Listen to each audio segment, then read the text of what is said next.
جس دور پہ نازاں تھی دنیا اب ہم وہ زمانہ بھول گئے، اوروں کو جگانا یاد رہا خود ہوش میں آنا بھول گئے۔ منہ دیکھ لیا ہے آئینے میں پر داغ نہ دیکھا سینے میں، دل ایسا لگایا جینے میں کہ مرنے کو مسلمان بھول گئے۔ میرے انتہائی واجب الاحترام بزرگوں، دوستوں، بھائیوں، آج ہم سب یہاں پر تھوڑی دیر کے لیے جمع ہیں۔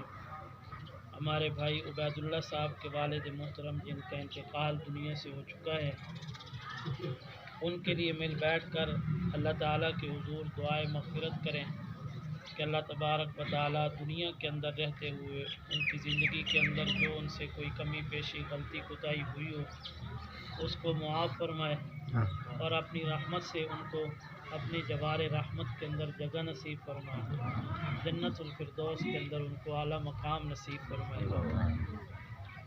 میرے بھائیوں، دنیا سے ہر ایک نے جانا ہے، کوئی بھی دنیا کے اندر ایسا انسان نہیں کہ جو اس چیز کا دعویٰ کرے کہ میں نے دنیا سے نہیں جانا، چاہے وہ کسی بھی حیثیت کے ساتھ دنیا کے اندر زندگی بسر کر رہا ہے، کوئی بادشاہ ہے، کوئی وزیر ہے، کوئی دولت مند ہے، کوئی غریب ہے، کوئی صحت مند ہے، کوئی تنگ دست ہے، کوئی بیمار ہے، کسی بھی حالت کے اندر وہ دنیا کے اندر ہے، اللہ کو مانتا ہے یا نہیں مانتا، رسول اللہ صلی اللہ علیہ وسلم کی رسالت کا اقرار کرتا ہے یا نہیں کرتا، قرآن کریم کو اللہ تعالیٰ کی سچی کتاب مانتا ہے یا نہیں مانتا، اسلام کے ساتھ اس کا کوئی تعلق ہے یا نہیں ہے، شریعت کے احکامات کا پابند ہے یا نہیں ہے، وہ دنیا کے بنانے کے اندر اللہ تعالیٰ کی تخلیق کا قائل ہے یا نہیں ہے، لیکن ہر ایک انسان کا یہ عقیدہ، یہ یقین، یہ اقرار ضروری ہے کہ ایک نہ ایک دن میں نے دنیا سے چلے جانا کہاں ہے۔ اب جو مسلمان ہے، ایمان والا ہے، اس کا تعلق چونکہ اللہ کے ساتھ ہے، اسلام کے ساتھ ہے، قرآن کے ساتھ ہے، شریعت کا پابند ہے، اسلام کا کلادہ اس نے اپنے گلے کے اندر ڈال لی ہے۔ اب اس کا نظریہ عقیدہ یہ ہے کہ مرنا تو ہر ایک نے ہے، لیکن ایمان والا کہتا ہے مرنے کے بعد میری ملاقات میرے حقیقی مالک اللہ جل شانہ کے ساتھ ہونی ہے، اور جو اللہ کو نہیں مانتا کافر ہے، اس کا نظریہ اور تعلق چونکہ اللہ کے ساتھ نہیں ہے، تو اس کا عقیدہ یہ ہے کہ مرنا ہے اور مرنے کے بعد مٹی ہو جانا ہے، مٹی ہو جانے کے بعد آگے کیا ہے، کچھ بھی نہیں۔ حضور نبی کریم صلی اللہ علیہ وسلم نے ارشاد فرمایا کہ جب انسان دنیا سے جائے گا تو ایک دن آئے گا کہ اللہ تبارک و تعالی ہر ایک انسان کو، چاہے وہ کسی بھی حالت کے اندر مرا ہو، ڈوب کر مر گیا ہو، ایکسیڈنٹ کی حالت کے اندر مرا ہو، قدرتی موت آئی ہو، یا مرنے کے بعد اس کو ریزہ ریزہ کر دیا گیا ہو۔ بخاری شریف کی روایت ہے، حضور نبی کریم صلی اللہ علیہ وسلم نے ارشاد فرمایا، بنی اسرائیل میں ایک شخص تھا، جب وہ فوت ہوا تو فوت ہونے سے پہلے اس نے اپنے بچوں کو بلا کر یہ وصیت کی کہ جب میں مر جاؤں تو مجھے آگ لگا دینا، اور جب میرا جسم ریزہ ریزہ ہو جائے، سوا بن جائے، تو اس سوا کو دریا کے اندر، سمندر کے اندر، پانی کے اندر بہا دے۔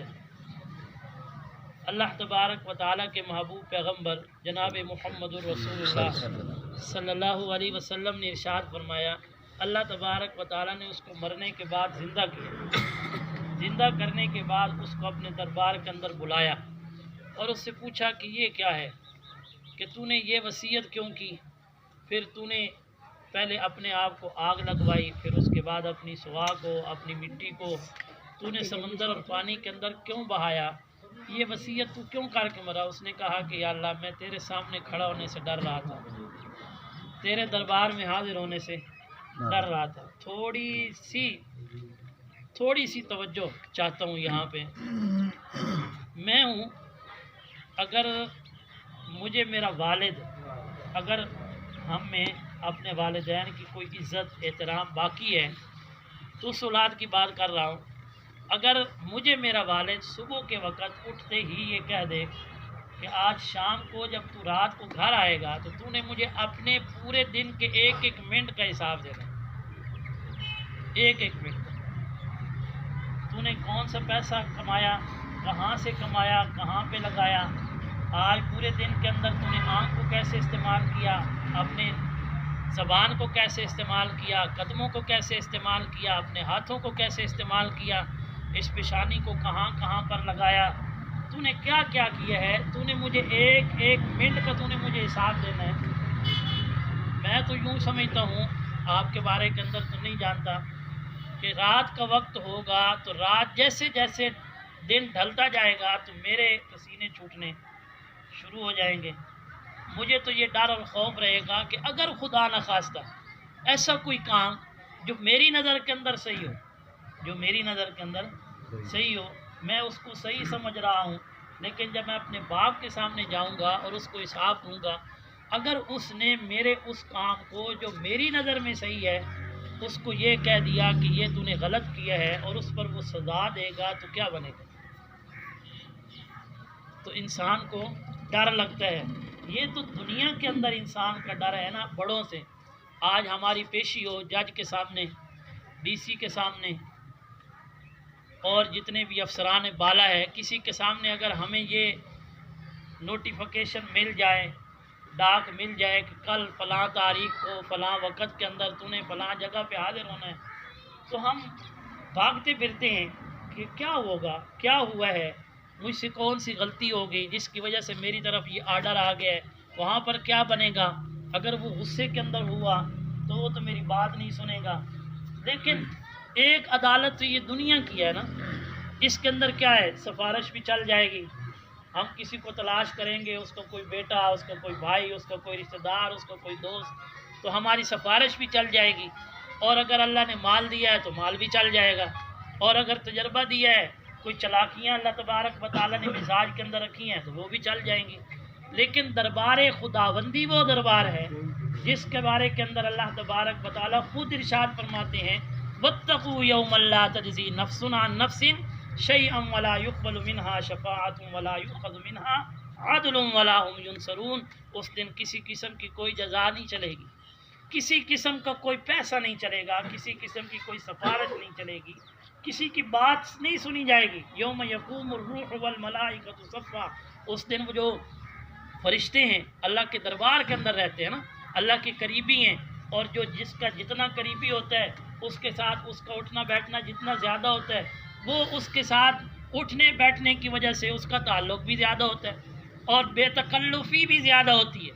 لیکن اس کے باوجود قیامت کے دن فرشتے جو ہمیشہ اللہ تعالیٰ کے دربار میں قریب رہتے ہیں وہ بھی صف کے اندر کھڑے ہوئے ہوں گے، اور پھر ان میں سے کسی کو بھی کلام کرنے کی اجازت نہیں ہوگی۔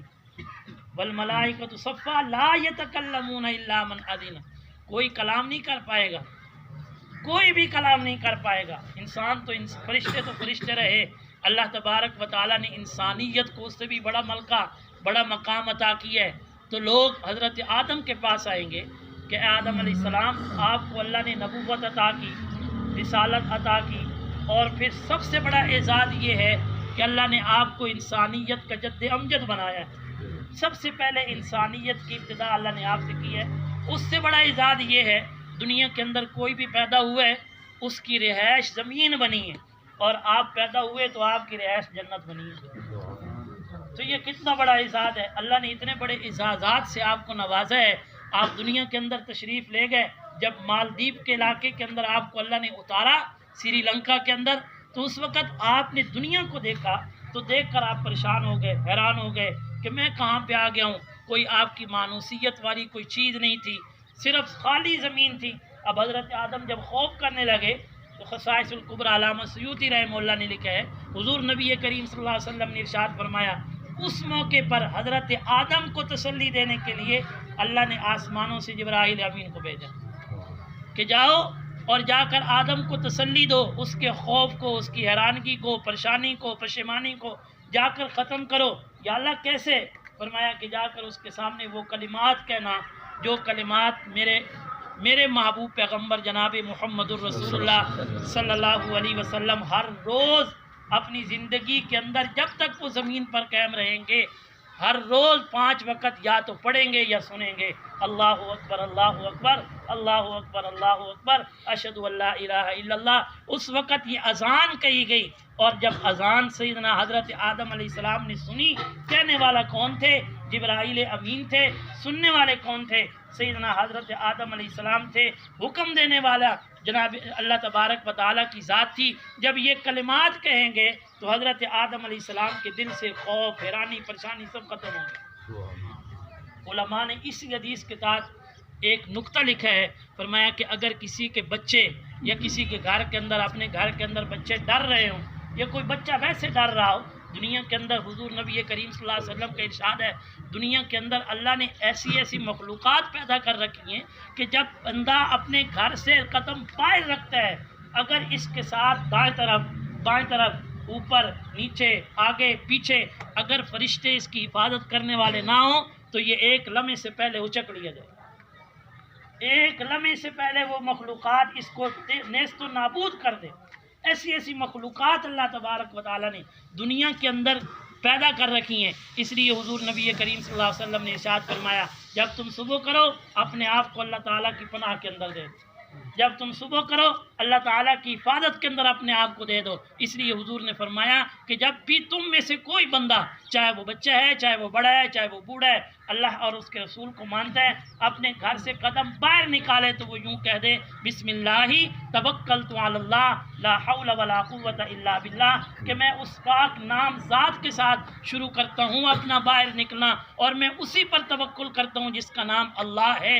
وہی نیکی کی توفیق دینے والا ہے، وہی ہر ایک چیز کے ساتھ حفاظت کرنے والا ہے، ہر ایک برائی سے مجھ کو بچانے والا ہے، ہر ایک بری مخلوق سے بھی مجھ کو بچانے والا ہے۔ حضور نبی کریم صلی اللہ علیہ وسلم نے ارشاد فرمایا، بندہ ہو اسلام والا، مسلمان ہو، اللہ اور اس کے رسول کو ماننے والا ہو، پیغمبر علیہ السلام نے یہ دعا سکھلائی ہے، اگر وہ یقین کے ساتھ باہر نکلتے ہوئے اس دعا کو پڑھ لے تو پھر میں محمد صلی اللہ علیہ وسلم گارنٹی دیتا ہوں دنیا کی کوئی مخلوق اس کا بال بھی بیگا نہیں کر سکتی۔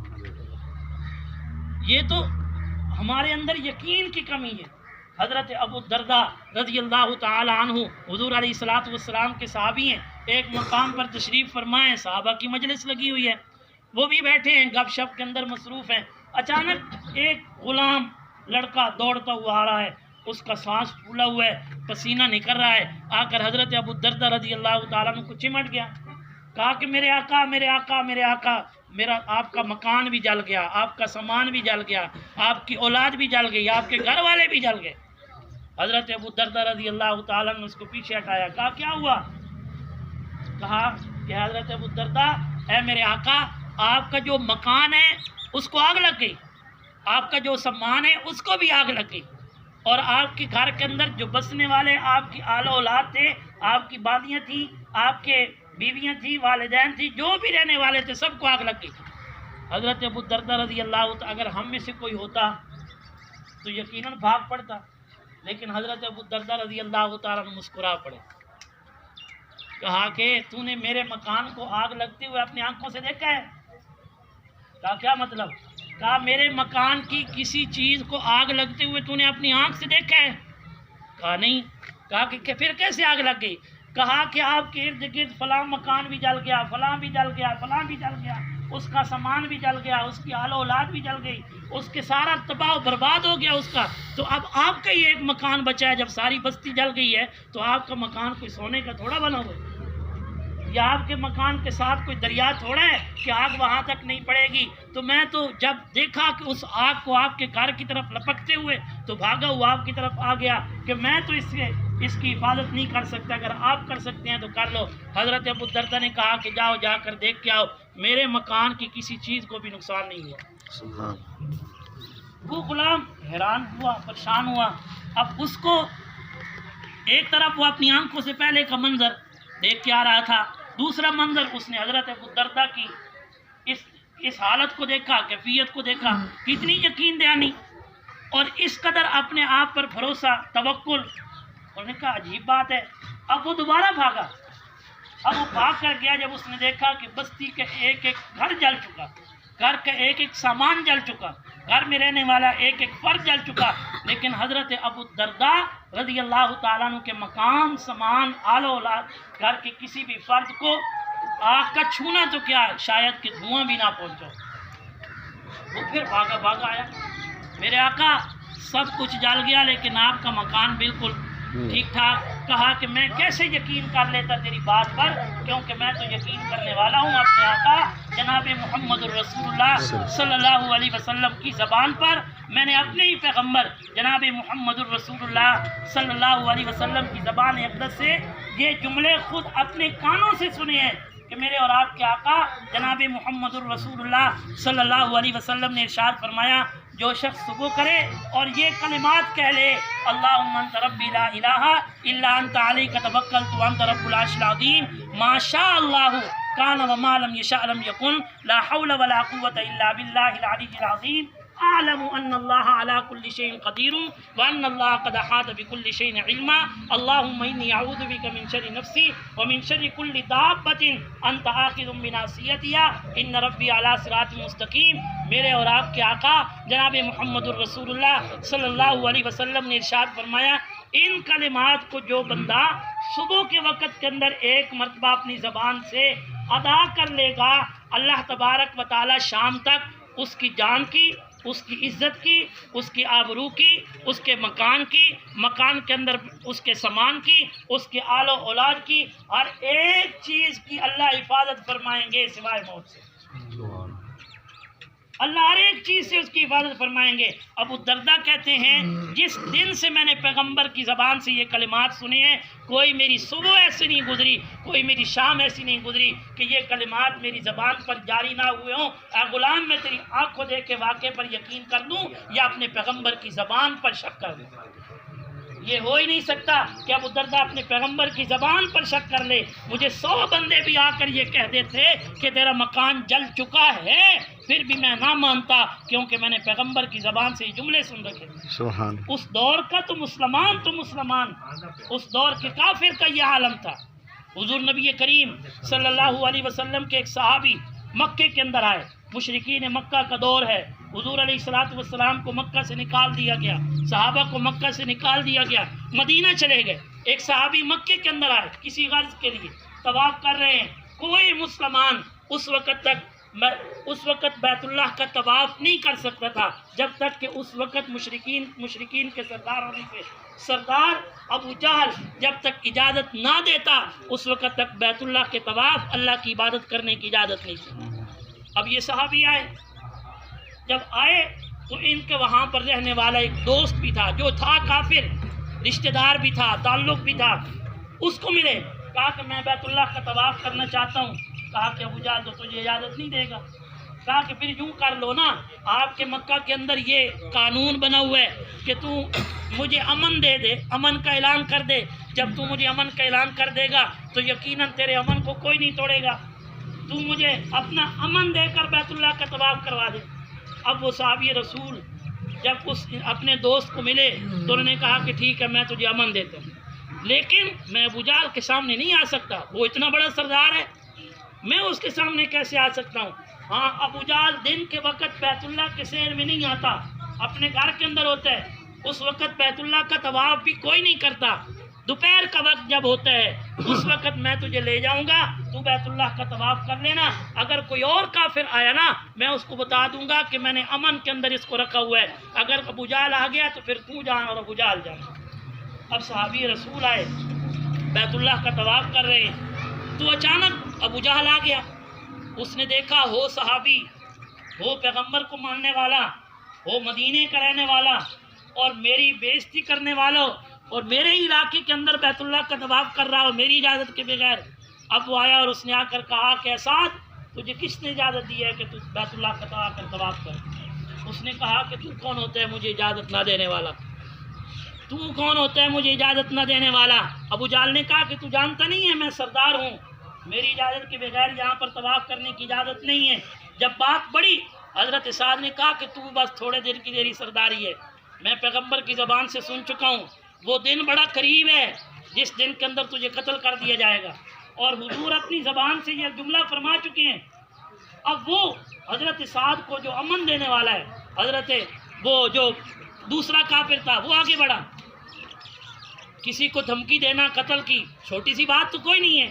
اب جب صحابی رسول نے ابو جہل کو کہا کہ تو قتل ہونے والا ہے، وہ کافر آگے بڑھا دوسرا، اس نے کہا کہ کچھ حوصلہ کرو، کچھ اپنی زبان کو لگام دو، کیا کر رہے ہو تم؟ سرکار کو قتل کی دھمکی دے رہے ہو۔ اس نے کہا اس کو نہیں صرف دے رہا، تجھے بھی دے رہا ہوں، تیرا نام بھی میں پیغمبر کی زبان سے سن کے آیا ہوں۔ پیغمبر نے اپنی زبان سے تیرا نام لیا ہے اور کہا کہ وہ دن آئے گا، وہ میدان بھی بتایا ہے، وہ جگہ بھی بتائی ہے، جس دن اور جس وقت اور جس میدان کے اندر تو بھی قتل ہوگا، اور باقی تو ہوں گے نا صحابہ کے ہاتھوں، اور تو ہوگا پیغمبر کے ہاتھوں۔ اب جب یہ جملہ سنا وہ حیران اور پریشان ہو گیا۔ اب وہ دوڑا دوڑا گھر آیا اور اس نے آ کر اپنی بیوی کو ایک جملہ کہا کہ تو جانتی ہے میرے بھائی محمد نے میرے بارے کے اندر کیا کہا ہے؟ کیا کہا ہے؟ کہا کہ اس نے میرے بارے کے اندر یہ جملہ کہہ دیا ہے کہ احد کے میدان کے اندر جو عنقریب لگنے والا ہے، اس میدان کے اندر فلاں بن فلاں میرے ہاتھوں سے قتل ہو گیا۔ اب میں کیا کروں؟ اس کی بیوی کی چیخ نکل گئی۔ اس نے کہا کہ تو جانتا ہے یا نہیں، لیکن میں جانتی ہوں، اب یہ کبھی بھی نہیں ٹل سکتا۔ اس نے کہا کہ تیرا شاید یقین کم ہو، میرا تو اس سے بھی زیادہ یقین ہے۔ اب میں آپ کو زمین کی پاتال کے اندر بھی چھپا دوں تو اس دن سے مجھے پیغمبر کے ہاتھوں سے کوئی نہیں بچا سکے۔ اب جب احد کے لیے مشرکین نکلنے لگے نا، ابو جہل نے اس کے گھر پر آیا اور کہا کہ چلو۔ اس نے کہا کہ مجھے محمد کا کلمہ یاد ہے جو میرے بھائی صحابی نے بیت اللہ کے پاس کھڑے ہو کر مجھے کہا تھا، میں نہیں آتا۔ ابو جہل نے کہا کہ کیوں دوسروں کے دلوں کو بھی تو خوف سے بھرنے والا ہے، نکل یہاں سے، آدھے راستے سے واپس پلٹ آنا۔ وہ کہتا ہے میں آدھے راستے سے کیا، میں تھوڑا سا باہر نکل کر واپس پلٹنا چاہتا تھا، نہ پلٹ سکا۔ بالآخر تقدیر نے مجھے احد کے میدان کے اندر پہنچایا اور پیغمبر کے ہاتھوں صرف ایک چھڑی تھوڑی سی میرے جسم کے ساتھ ٹکرائی اور اس کی وجہ سے میں تباہ و برباد اور ہلاک ہو گیا۔ وہ کافر تھے جن کو پیغمبر علیہ الصلوۃ والسلام کی آپ کی زبان پر اس قدر یقین تھا۔ آج ہم مسلمان ہیں۔ حضور علیہ الصلوۃ والسلام نے فرمایا نا، آپ نے فرمایا جو شخص صبح کی نماز با جماعت پڑھ لیتا ہے، میں محمد صلی اللہ علیہ وسلم کہتا ہوں اس اپنے رب کی عزت اور جلال کی قسم ہے، میرا اللہ فرماتا ہے وہ بندہ اللہ کی پناہ کے اندر آ گیا، اللہ کی حفاظت کے اندر آ گیا۔ اب جب تک وہ اپنی پناہ کو، اپنی حفاظت کو خود نہیں توڑے گا، اللہ اس کی حفاظت اور پناہ کے اندر، اس کی پناہ، اللہ کی پناہ کے اندر رہے گا، حفاظت کرتے رہیں گے۔ اور جب اس نے اپنی پناہ کو توڑ دیا تو اللہ کی حفاظت سے نکل گیا۔ اور جس نے صبح کی نماز نہ پڑھی وہ اللہ تعالیٰ کی پناہ کے اندر نہیں ہے، اللہ کی حفاظت کے اندر نہیں ہے۔ آج ہمیں اپنی آنکھوں سے دیکھی ہوئی چیز پر یقین ہے، اپنی زبان سے بولی ہوئی بات پر یقین ہے، کانوں سے سنی ہوئی باتوں پر یقین ہے، اپنے ڈاکٹر کی بات پر یقین ہے، والدین کی بات پر یقین ہے، بڑی معذرت کے ساتھ اپنے دوست کی بات پر یقین ہے۔ میں بھی، آپ بھی ذرا تھوڑی دیر کے لیے اپنے گریبانوں کے اندر جان کر دیکھیے کہ جس پیغمبر کا ہم کلمہ پڑھتے ہیں اس پیغمبر کی بات پر کتنا یقین ہے۔ کہتے ہیں نا اپنے آپ کو ایمان والا، کس قدر ہم یقین رکھتے ہیں اتنی بات پر۔ میں یوں کہوں گا ڈاکٹر کی بات پر آج میرا اور آپ کا یقین زیادہ، پیغمبر کی بات پر یقین کم۔ حضور نے فرمایا جو کھانے سے پہلے بسم اللہ وعلی برکت اللہ یا بسم اللہ الرحمن الرحیم، یہ ایک دعا یوں فرمائی، بسم اللہ الذی لا یضر مع اسمہ داء فی الارض ولا فی السماء وہو السمیع العلیم، یہ جملے کہہ لیتا ہے وہ کھانا اس کے لیے کبھی بیماری نہیں بن سکتا۔ ہم پڑھتے نہیں ہیں، کتنے ہیں جو ہم میں سے پڑھتے ہیں، لیکن وہ کبھی کبھی دعا تو بھول جاتے ہیں، لیکن اگر معدے کا مسئلہ ہو ڈاکٹر کا بتایا ہوا کیپسول نہیں بھولتے، نماز تو بھول جاتے ہیں، لیکن حکیم کی بتائی ہوئی دوا کبھی نہ صبح کو بھولی ہے نہ کبھی شام کو بھولی ہے۔ کیوں؟ دنیا والوں کی بات پہ یقین ہے، پیغمبر کی زبان پر یقین نہیں ہے۔ حضور علیہ الصلوۃ والسلام کی زوجہ، آپ کا ایک بیٹا فوت ہو گیا، آپ علیہ الصلوۃ والسلام اپنی زوجہ کے پاس گھر تشریف لے گئے تو دیکھا وہ مسلسل روئی جا رہی ہے، مسلسل۔ آپ علیہ الصلوۃ والسلام اس کے قریب گئے، کہا کہ ماریا کیا ہوا؟ کہا یا رسول اللہ قاسم بہت بڑا غم دے کر گیا ہے، مجھ سے صبر نہیں ہو پا رہا۔ آپ علیہ الصلوۃ والسلام نے فرمایا اچھا ٹھیک ہے، میں دو دعائیں تیرے لیے کرتا ہوں، ایک دعا کو تو قبول کر لے، جس دعا کو تو اختیار کر لے گی اللہ میری اس دعا کو قبول کرے گی۔ کہا کہ یا رسول اللہ وہ کون سی ہے؟ کہا پہلی دعا یہ ہے کہ میں اللہ سے دعا کروں اللہ قاسم کو دوبارہ زندہ کر دے گا. اللہ کر سکتے ہیں نا, اللہ قادر قدرت رکھتے ہیں نا.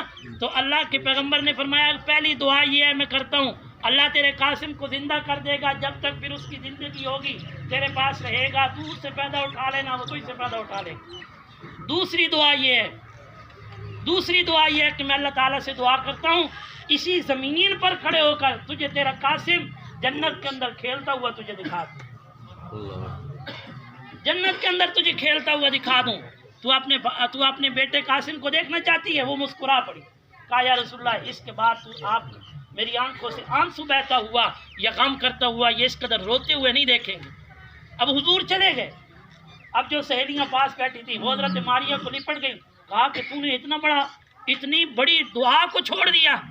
جب حضور نے کہا تھا کہ میں تجھے جنت کے اندر کھیلتا ہوا تجھے بیٹا دکھاتا ہوں تو کہنا تھا نا یا رسول اللہ دکھاؤ, بیٹا بھی دیکھ لیتی جنت بھی دیکھ لیتی.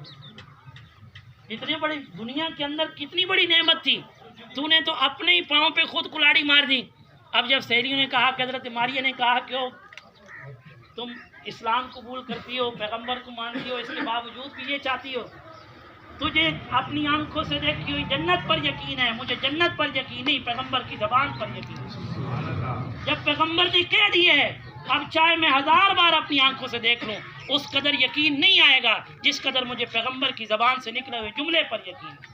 یہ یقین تھا پیغمبر کی زبان پر. آج ہم پڑھتے ہیں نا صبح سے لے کر شام تک لا الہ الا اللہ محمد الرسول اللہ, نہ اللہ کی بات پر یقین ہے نہ پیغمبر کی بات پر یقین ہے. یقین ہے تو اپنی آنکھوں دیکھی بات پر یقین ہے, یقین ہے ڈاکٹر کی بات پر یقین ہے, یقین ہے دنیا والوں کی باتوں پہ یقین ہے, اللہ کی بات پر اللہ کے رسول پر یقین نہیں ہے. اور اگر یقین ہوتا تو پھر دنیا کے کام بعد میں ہوتے, پیغمبر اور اللہ کی فرما برداری پہلے ہوتی.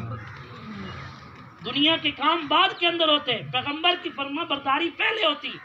پھر ہمیں کبھی نماز نہ بھولتی, پھر ہمیں کبھی بھی اپنے کھانے سے پہلے پیغمبر کی بتائی ہوئی تعلیمات نہ بھولتی, پھر ہمارے بچپن سے لے کر مرتے وقت تک پیغمبر کی باتیں ہمیں یاد رہتی. باقی کسی کی بھول جاتی تو بھول جاتی لیکن پیغمبر کی فرما برداری نہ بھولتی. میرے بھائیوں ہمیں ضرورت ہے آج اس بات پر کہ اگر ہم یقین کریں دنیا پر کریں, اپنی آنکھوں پہ کریں, کانوں پہ کریں, اپنی زبان پہ کریں, لیکن خدارا اسلام کے دائرہ کے اندر داخل ہونے کے بعد اللہ اور اس کے رسول کو نہ بھلائیے جس نے ہم کو پیدا کیا ہے, جس نے ہم کو شریعت اور اسلام دیا ہے. ان کے اعمال, ان کے اقوال پر, ان کے اعمال پر بھی ذرا غور کیجئے. یہی چیزیں ہیں جس پر ہماری نجات ہے. اگر یہ لے کر جائیں گے تو کچھ ملے گا. دنیا کے اندر بھی مال ہاتھ کے اندر ہو تو لوگ مکان دیتے ہیں, ہاتھ کے اندر مال ہو دولت ہو تو لوگ کپڑا دیتے ہیں, ہاتھ کے اندر مال و دولت ہو تو لوگ سکون اور راحت والی چیزیں دیتے ہیں. تو دنیا کے اندر تو یہ چیزیں بغیر مال و دولت کی نہیں نہ ملتی, لیکن آخرت کے اندر بھی مال و دولت ہونا ضروری ہے.